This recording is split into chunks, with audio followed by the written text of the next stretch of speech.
I'm noticing that a lot of these type of stories are popping up a whole lot more lately, especially since Brett Favre got exposed. Now, y'all saw the one I just did about the 47 people getting that $250 million spread out amongst the group, or most of them, from that pandemic food relief program. Now, look at this right here. And I wish I had a picture of the person that I'm talking about, but maybe it'll come a little bit later because this is a new story. But I have a feeling that if this person was actually black, they definitely would have put their picture out there. If they were a public figure, they probably would have put their picture would have already been out there. But look at this. Construction boss's daughter posed as a black woman to get millions in army contracts, according to the feds. Now check this out. A Franklin construction firm got a family member to pose as a disadvantaged black business owner to win army contracts set aside for such enterprises. Sounds to me it was a group effort and not just a one-person deal. The investigation claims that Nikki Platt's company, Broadway Construction, with an address in Milwaukee, was a front to funnel $7 million in government contracts set aside for minority companies to Platt Construction, her father's firm. Details were revealed in a recently unsealed application for a search warrant filed last year by an agent with the Inspector General's Office of the General Services Administration, which is in charge of federal buildings. It sought to search information kept by a technical solutions company that provided internet, network, and server operations plus IT equipment, support, and maintenance for Platt Construction and Broadway Construction. No charges has been filed as of Wednesday. Neither Nikki Platt nor her father, James Platt, returned messages seeking comment. I don't know why they're dragging their feet. They pretty much already have the evidence that they were dealing with fraudulent activities to get money that wasn't theirs. A 2015 article in the Daily Reporter, a construction industry publication, said Nikki Platt, age 44, was joining her family's construction firm as office manager and director of marketing after a career in musical theater in New York City. She also used to operate Nikki's Fabulous Feet dance studio in Kenosha and helped stage musicals at her alma mater, St. Joseph's Catholic Academy in Kenosha. In applications for certification as a disadvantaged business enterprise, Platt represented she was black and that Broadway didn't share office space, employees' finances, or operations with any other company. Contrary to the ethnicity information on the application, Nicole Platt's Wisconsin driver's license showed her to be a blonde, blue-eyed white female, the affidavit states. Other evidence, as further described herein, demonstrates that both then and now Broadway Construction has a close and ongoing relationship with Platt Construction. Wisconsin's Department of Transportation rejected Broadway's DBE application.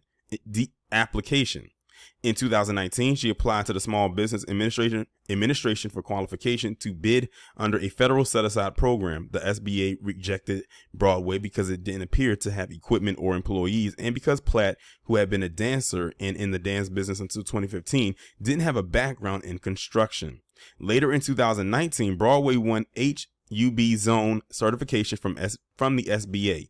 In her application, Platt said the company was located in the historically underutilized business zone and at least 35% of its employees lived in the same zone. That application did not include a claim by Platt to be black. Her driver's license was a part of the application. From 2019 to 2021, Broadway won 6 HUB zone set-aside contracts worth $7 million from the U.S. Army for a variety of projects at Fort McCoy. The Army relied on the SBA designation that Broadway Construction was eligible for the contracts. According to the investigator, though, Broadway had an address at a barbershop that was within a qualifying zone. The firm only had 4 employees, none of whom were construction workers or tradesmen. The 4 also worked for Platt. The affidavit said that Platt later self-certified to another government database that Broadway Construction was a disadvantaged black woman-owned business in HUB zone certified.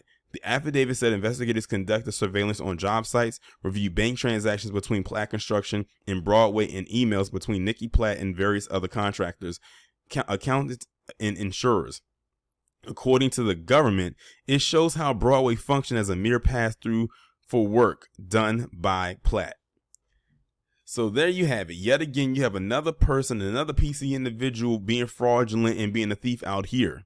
But this time she takes it a step further and claims to be black. And it's like, I don't even know why she even went through the trouble to do all of that when they easily could have did a whole background check on this woman and see that she wasn't who she claimed to be.